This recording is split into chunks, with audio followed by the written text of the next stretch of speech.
They have it all on UHF, Brandon, and of course, we all know that we have it all right here on WGRG 100.5 FM in Geneseo with Let's Talk Geneseo for this Friday morning, April, what's today, the 12th? Today is the 12th. Well, there you go. Well, welcome to our listeners, and we're glad that you are with us this morning. Keith Kennett, Brandon Meglin with you, two guests. We'll give a little bit of a hint. Katie, Mark. Yeah. One you've heard before, one I believe not before on the airwaves. So it's another opportunity, Brandon, for us to maybe rope someone in to come in additional times and help fill our need for guests and information. We usually put people on the spot and try to get commitments. I'm sure Katie would be glad to come back, though, when things are going on. Sure, and we'll work that awkward part of that when Katie's on air and it's easier for her to, or harder to say no, whereas right now it's still, there's been no actual word from her. It's easier for her to wiggle out of it, but if we wait longer, we can, I think, do better with that. Yeah. What'd you think of the eclipse this week, Keith? The eclipse was very cool. We loaded up the family entourage, grandkids, and our youngest daughter Stephanie came along too, sister, and loaded up the van and headed to Indianapolis. Actually, we were in Brownsburg and Plainfield, and the weather cooperated, and it was very, very cool, very, very special. And the difference between 99% eclipse and full totality is significant, because it's just hard to put into words. And I was a little disappointed. I thought it was going to get a little bit darker here. It's and we in 2017 we went to that eclipse when it was in Missouri, and and if you go to one, and if you have the opportunity to go to another, you definitely make the effort, because and even though now with telescopes and cameras, you could get a lot of it on TV and get a sense of it, but it is just hard to describe what it's like. But it was 3.5 minutes of really cool stuff and whooping it up, and you were able to take the glasses off during the 3.5 minutes. Yes, and you can still see. Well, you're more of a blurry image now, and where Katie's has more of a large white dot. But other than that, the eye doctor assures me that will come back. No, I'm just teasing. Yes, when in full eclipse, you could take the glasses off and just kind of see it and experience it. But it's just really really cool. But it gives you appreciation. There's a lot of precision that has to happen. Moon's a little bit bigger, orbit's a little different. Sun, things are a little bit further away. It doesn't happen, but it's pretty cool when it does. So lots of fun. Yeah. Do also want to mention before we jump into it this morning, this past week, also we had last Saturday was the Mindful Strides 5K walk and run for the Police Impact Program Dementia Friendly Task Force. They were raising money for to buy bracelets that can track some folks in our community that may need them, that have dementia. So that was an initiative, very successful event up at Richmond Hill Park. It's the first time that a 5K has been held on this new course that the police, Gene Carson, Deputy Police Chief Jamie Shoemaker, kind of designed. And I think there'll be more races up there. It's kind of a more scenic, safer route than doing everything through the streets, going down Chicago, going down state. Of course, there'll still be races there too, but kind of a neat new course that was designed. So. Yeah, hopefully the turnout was good. I'm sorry I wasn't able to make that, but a very worthwhile event for a very worthwhile endeavor here in the community. Yeah, also want to mention that this week I know we had Detective Shoemaker on recently and announced that she had been announced as the Female Police Officer of the Year in the entire state of Illinois through the Illinois Training and Standards Board. That conference and that dinner was this past Tuesday night down in Peoria. So hats off to her and doing amazing things for the Geneseo Police Department, the community as a whole, and really these impact initiatives, mental health, substance abuse, this dementia-friendly initiative really drove her to winning that award and the nomination. So. Yep, no better recipient of it than her, and nice to see her get that recognition for the hard work, not only on that, but a lot of other things she does as well. A lot of good things happening at the police department. Yeah. Yep. All right, well, with that, a lot of good things, though, happening here in the radio studio, Brandon, so we turn the wheel over to you. Yep, we have two guests in this morning, two topics. We better jump into it here. We have Mark Gravichevsky with QC Investment Group. He is here, as usual, once a month to talk all things financial with us. And except for last month. I mean, it was March, so we kind of took a little bit of a there was a scheduling snafu, because I think it was spring break. And actually a little bit of a backstory here. Katie and I actually graduated from Geneseo High School back in 1987, and we're thinking it's like spring break. It's like, wait a second, we didn't have any spring break when we were going to school here. Really? So no. Oh. We got gypped. Well, and they've got it easy these days, I guess. There you go. As Mark just announced, we also have Katie Kasunas in the studio with us, Four Seasons Pegasus. She's going to get into the Geneseo Mural Project here in a little bit, tell us everything that we need to know about a couple of upcoming murals and the history of that project here. Been going on for a couple of years now. So, but first, let's open our wallets up. Mark's going to make sure we're all wealthy and heading best in the right direction financially here in Geneseo. He does a lot of broadcasts and appearances in the Quad Cities, but we know his favorite show to come on is Let's Talk Geneseo right here at his home. Absolutely. In Geneseo. So, Mark, some of the things that we were talking about, some of the notes for you coming in today, we're seeing things in the media again about rising consumer prices. Just this past Wednesday, the latest data came out and showed inflation going even higher. So where are we at with the state of inflation? Well, within the economy, that there are some areas that are actually doing pretty good, and one of them you could argue is the U.S. labor market, and we've kind of spoken about that in some of our prior segments. Unfortunately, inflation isn't one of those areas that is doing pretty well. Look, last summer when inflation was at 3.1%, there was this narrative being thrown about that we'd soon get this, steady yet gradual downward movement in inflation down to the ideal target rate of inflation of just 2%. But over the last 9 months, that narrative of declining inflation has quickly imploded. First, inflation didn't decline, and second, it's remained stubbornly high. In January, inflation was reported at 3.1%. In February, inflation jumped from 3.1% up to 3.2%. In March, it was reported literally just a couple of days ago that inflation jumped even higher to 3.5%. In March was get a load of this, the 46th consecutive month of rising consumer prices. That equates to 3 years and 10 months. So, unfortunately, inflation is one of those problems that just won't go away. Wish I had better news on the inflationary front.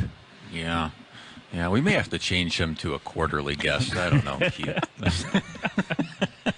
But it is a valid point. You don't really kind of realize just how long a length of time that has been, and even a lot of the metrics that are used to what is actually the rate of inflation or what have you. But I find it odd that a lot of times they exclude food and fuels and that sort of thing from that calculation, which seem to be some of the areas that have been the most affected by it. Well, one of the things to kind of quickly go off on that point is you look at what's called core inflation, to your point, which it really does strip out that more seasonal and volatile food and energy prices. But unfortunately, when you take out that the food and energy prices, inflation number goes even higher. So, however, any which way you kind of slice the inflationary pie, it's still stubbornly strong. Yeah, Keith just kind of alluded to it, but so when we talk about basic necessities, have we seen any movement there, and any tips with how folks can moderate the basics? It's a good question. Unfortunately, one of the hallmarks of this current inflationary cycle that we've seen is that one of the areas hardest hit by these rising prices are those everyday basic necessities. And you think of your food and your clothing and your shelter and energy prices. Those have been hit especially hard. Now, recently, we kind of have seen some moderation in clothing and energy, but it's those food prices and the cost of shelter that has remained stubbornly high. Over the last 3 years, food prices have risen a cumulative 21%. The cost of shelter has increased a cost of 20%. And as I've always said, whenever you kind of get into these consumer basic necessities and the fact that they're so hard hit by these high rising prices, it makes it extremely difficult for the everyday average consumer to kind of be able to navigate through this inflationary environment. And the reason being is because when you think about it, it's those everyday basic necessities, your food, your clothing, your shelter, the cost of energy. Everybody needs to buy those. Everyone needs to buy those goods and services to provide for themselves and their families. Yeah. Yeah, and you touched on shelter and home values too. So I know I've seen some coverage on if interest rates potentially drop here soon, that could have the inverse effect, and the prices of homes, especially in our area, may actually go even higher. Is that a correct assessment for our area, or? In general, what we're kind of seeing on the interest rate environment, the reason interest rates are so important, it's just not housing, but I mean, with high interest rates, it impacts credit cards, it impacts bank loans, home equity lines of credit, business financing, to your point, even home mortgages. But unfortunately, when you really take a deeper dive into this inflationary data, you see more and more just how embedded that inflation has become within the U.S. economy. And the more and the deeper this inflation has become embedded within the U.S. economy, and this is the problem that we're seeing, the more difficult it is to get rid of. And because this inflation has become so embedded and so difficult to get rid of, it makes it extremely difficult for the Federal Reserve. And again, the Federal Reserve, everybody, they have the highly unenviable task of trying to get this inflation under control. But when all the economic data, week after week, month after month, shows just this inflation is stubbornly high and is not going away, the Federal Reserve just can't start lowering interest rates and provide some of that consumer relief to everyday average Americans. To get this inflation under control, the Federal Reserve is going to have to keep interest rates higher for longer, in my opinion. Okay, so no crystal ball predictions as far as when we may start to see some relief here? Well, look, even last summer, when, again, this whole narrative about, hey, don't worry about inflation is going to quickly go back down to 2%. All of my public commentary, whether on this radio show, whether it's on TV, the radio, or whatever, all of my public commentary refuted that. I go, no. Inflation is not going to quickly go back down to 2%. This inflation is going to be with us for quite some time. Sure enough, 9-10 months later, it's actually starting to rise again. And so, in my opinion, it goes back to higher for longer inflation means higher for longer interest rates. And 6 months ago, there was a facet on Wall Street that says, hey, expect 4, 5, 6 quarter point interest rate cuts this year in 2024. I was out there saying, absolutely not. That's ridiculous.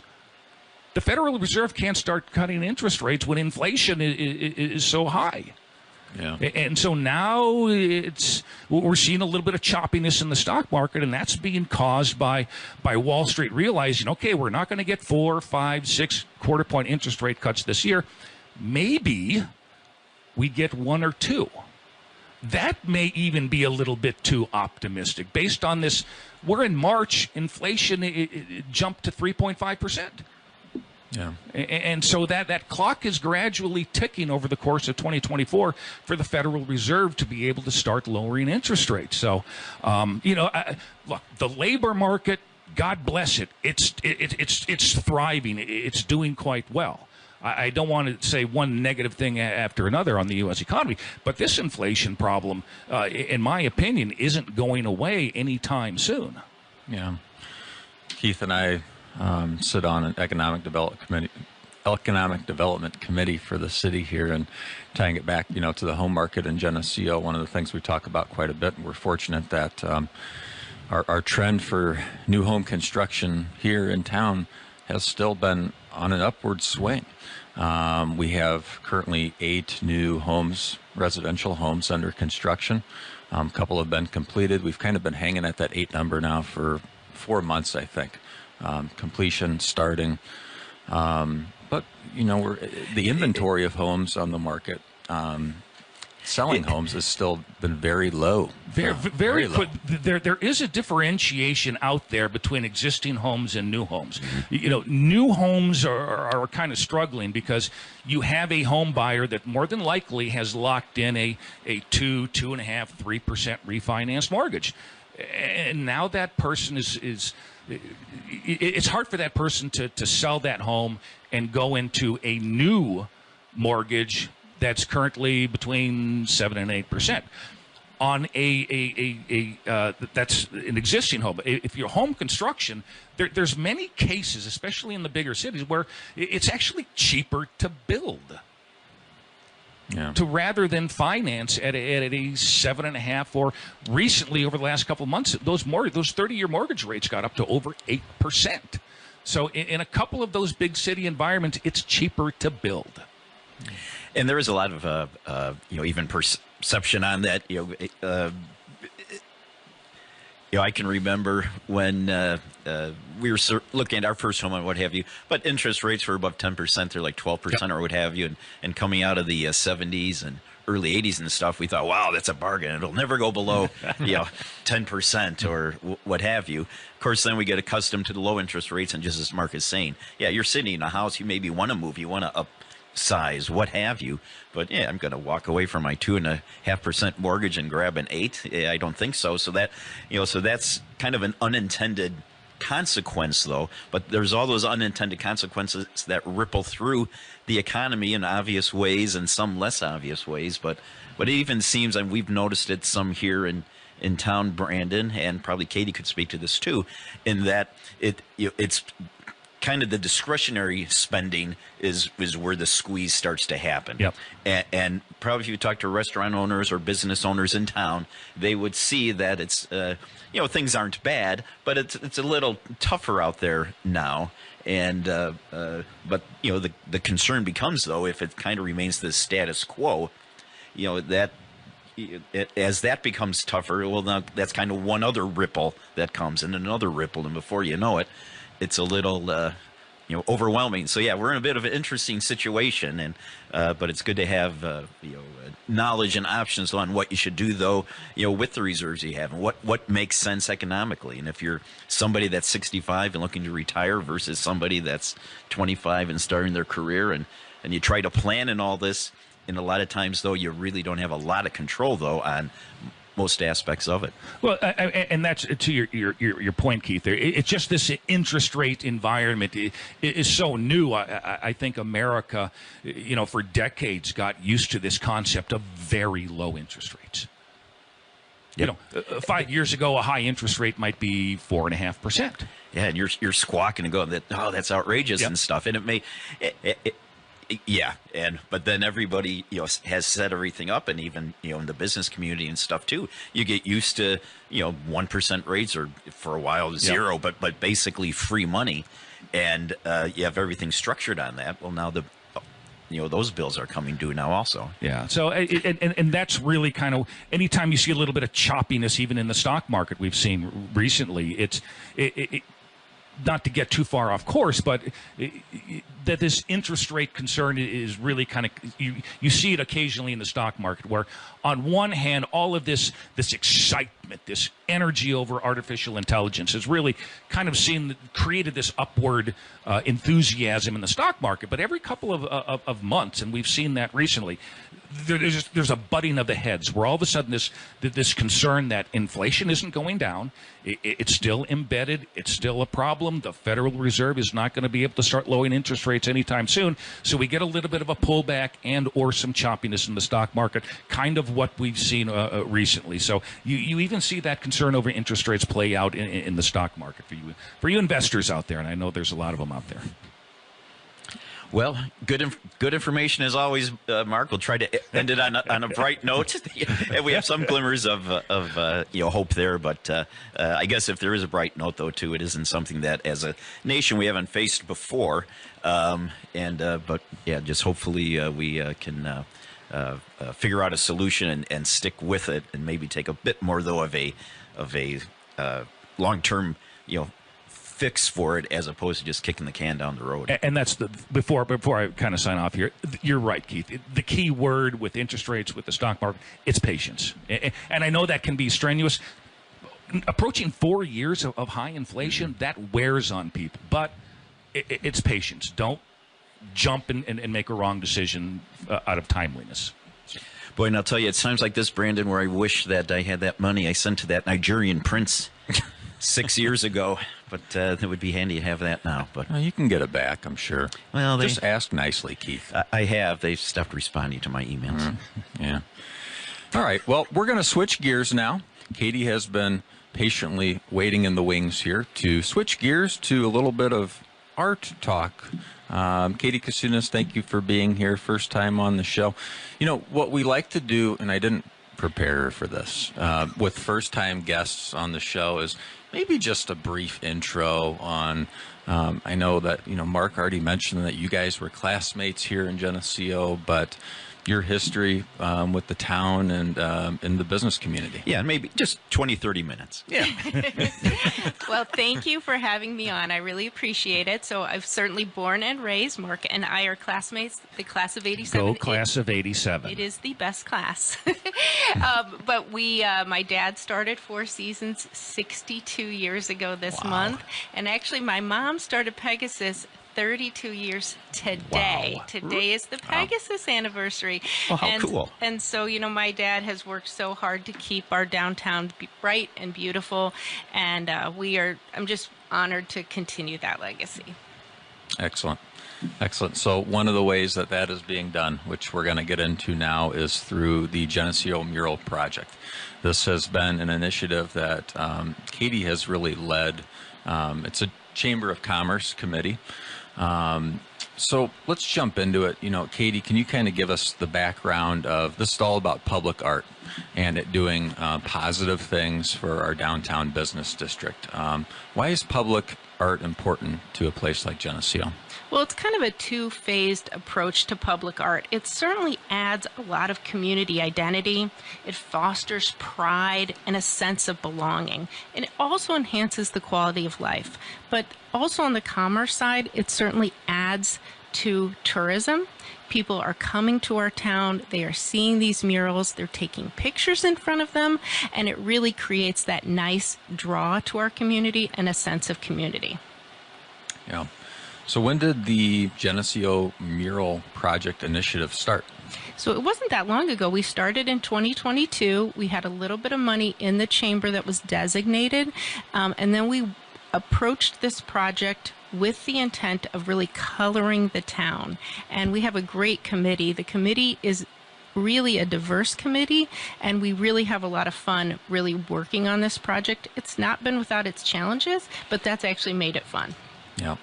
And I get the opportunity to serve on this committee too, and it is a lot of fun. There's been, I don't want to say disagreements, but when you get into art, it's very subjective as to what is the right thing to do. Unlike so many of the other issues that we deal with where it's more black and white, art is not like that. It has been a challenge, but it has been fun. Yeah, yeah. So can you talk a little bit about how the committee, where we decided to put the murals? What did that process look like? And it's still ongoing now. So David Smith from Smith Studio, he actually went around town and made a list of every available wall. And then we looked at that list, we approached the businesses, some were interested, some were not, and then we really worked through that process. And it wasn't easy. We had some that we loved that wall, but it just wasn't going to work out. And so it's been kind of a back and forth thing, but we have also done a lot of research on various mural artists and different themes. Now, this project comes at a cost. So I know a lot of people have asked that question. Is this is the city council voting to put up these murals? Where's the funds coming from this? My sidewalk should be being fixed before this is. Can you tell us about the funding mechanism and how this really is all privately driven? It is all privately driven. There is no city money that's being used for this. So we raised money through some various foundations, which were very generous. And then, of course, the business community stepped up as well and created that environment to have the funds to be able to make this dream come true. And you can still donate if you'd like. The Geneseo Chamber is taking donations. Yes, still need some funds to wrap this thing up, which Katie will get into here shortly what the future looks like for 2024. But at first, let's talk about who's painting the murals. Is this just local artists, or how have these people been sourced? So it is interesting. They're more regional. The first artist was an affiliate with Wall Dogs. So Wall Dogs is the company that kind of goes around to communities and does a bunch of murals in a weekend. And one of the artists, Michael Clark, actually lived in Aledo, Illinois. So we found Michael. He joined with a guy by the name of Cornbread. That's his nickname. Oh, interesting. Cornbread and Michael did the first mural. But then we also found Mural Soup, which was a mural company out of the Quad Cities. They've done several in the Quad Cities. They did the second mural. And then our last artist is local. So Lexi Clark, you may have seen her work in various businesses. So she does mural work for private and also for the mural committee. She is going to be painting a mural later this year for us. Yeah, and she has work which isn't open yet, but when Geneseo Baking Company opens, she has a beautiful mural that she did for Jared Minnert's business down there on Oakwood that hopefully we'll get to see soon when the doors open there. Okay, so let's talk about where exactly the murals are placed currently. So the very first mural was on Geneseo Home Furnishings, and it is kind of a postcard into our town. We have that beautiful street scene there. We have that water feature that's depicted on there, which actually the live version of that is behind the museum. It's a horse trough that they used to feed or water horses with. And so that's really a neat intro to our town. The second mural is on the All in Stitches building. Now, the murals are not meant to just depict the art, the business that it's on, but in this case, it did depict the kind of that quilting theme. So if you look at that mural, every panel of that quilt represents a different area of the town, but it's like a quilt kind of bringing everything together. And then the Musical Memories mural also kind of represents the business it is on. It is a marching band and a musical theme, and that was painted by also Cornbread. Does he sign his name Cornbread? I don't know. That's a good question. Yeah. Everybody calls him that, though. No, we just have to bring trays of cornbread out during the painting process. Yeah, it has to have an unlimited supply. I think that's where he got the name. I'm going to look for that Cornbread signature. Yeah. Maybe make a note there, Brandon. Maybe see if we can bring him in as a guest. Ooh. Tell us the history of cornbread. Somebody take notes on this that's listening, please, and remind us, because we'll forget. And then, okay, so coming up, 2024, really we're talking about probably this project sunsetting in 2024. We have 2 more planned. Two that, I mean, I have to say, the ones that we have are great, but I'm most excited about the 2 this year. Tell us about those. So on the Mel Foster building, we are going to have a mural depicting Harold Newman. Now, Harold is that famous pilot. He actually grew up here in Geneseo, and he was the first pilot to ever fly from Paris to O'Hare, designating O'Hare as an international airport. And he grew up here in Geneseo. There's a great display of all of his memorabilia in the museum, and we are going to put this tribute to Harold Newman on a wall. So we're very excited. One other cool thing about Harold Newman is he named his planes Mike and Ike. And guess what? The Mike and Ike candy is named after his planes, which is very cool. And then the second mural is at Richmond Hill Park on one of the shelters. And we're excited because this was designed by Sheila Wygant McGee. And this mural depicts the Isle of Flags. That's a great view of the city. When the Isle of Flags are up, everyone loves it, but it's down in a day. So this is a way to kind of depict that Isle of Flags permanently, and we're really excited about that because it's going to be a great, also different little area of town and really a fun view. Yeah, that's going to be going on shelter number 4. It's kind of the north side of that shelter. It faces the new playground that's there right now. So definitely looking forward to that one. We got a lot of room noise today. Yeah, and Jeez, Katie, that's the student announcements will be soon, so just to pre-alert you. On air, you don't hear it so much, but in the studio, yeah, it's a bit awkward. I feel like it's even louder than usual. Jeez. Okay. Well, thank you for coming in to talk about this, Katie. I know we're very excited about this. There's a lot of buzz in town about the ones coming up this summer.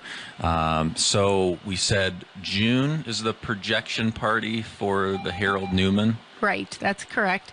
So we will, actually the artist will project the image on the wall, and you can see it after it's dark, and then they will spend the next few days painting it. Then that's one of the fun things is you can kind of see this entire mural come to life in a very few days. Yeah. Yeah, and it becomes its own little event, the projection party. We have music and just a gathering to see the art created the night before the painting starts. So. And for the Harold Newman one, we'll be serving Mike and Ike's. Oh, nice. Perfect.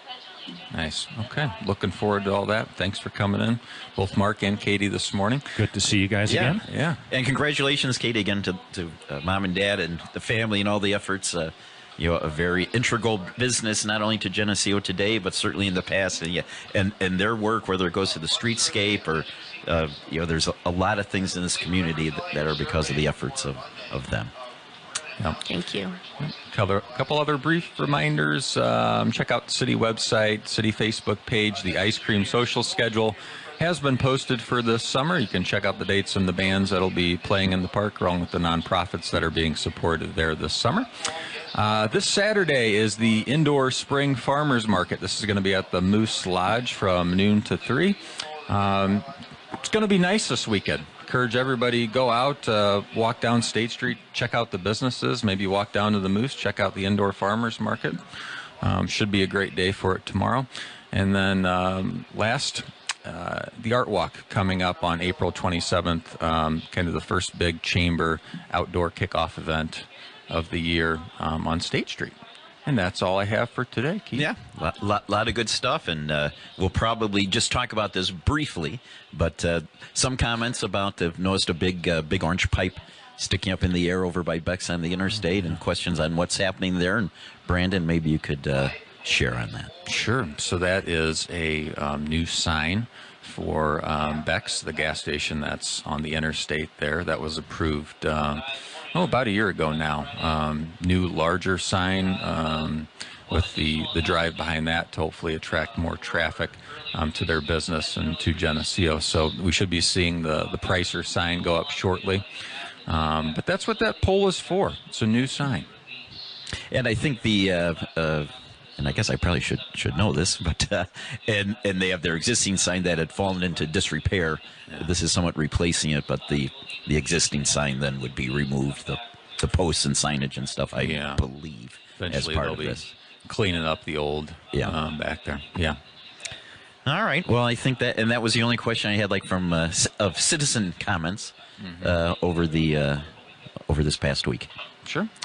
Okay, well, with that, we're going to wrap it up on this Friday morning. Of course, again, thanks to Katie and Mark for being our guests this morning. Brandon, always a pleasure spending our little special time every Friday morning together. Very special. Where we get to share what's going on as best we can, at least with everyone listening. So for all of us, you've been listening to Let's Talk Geneseo on WGRG 100.5 FM in Geneseo, and have a great weekend. Bye.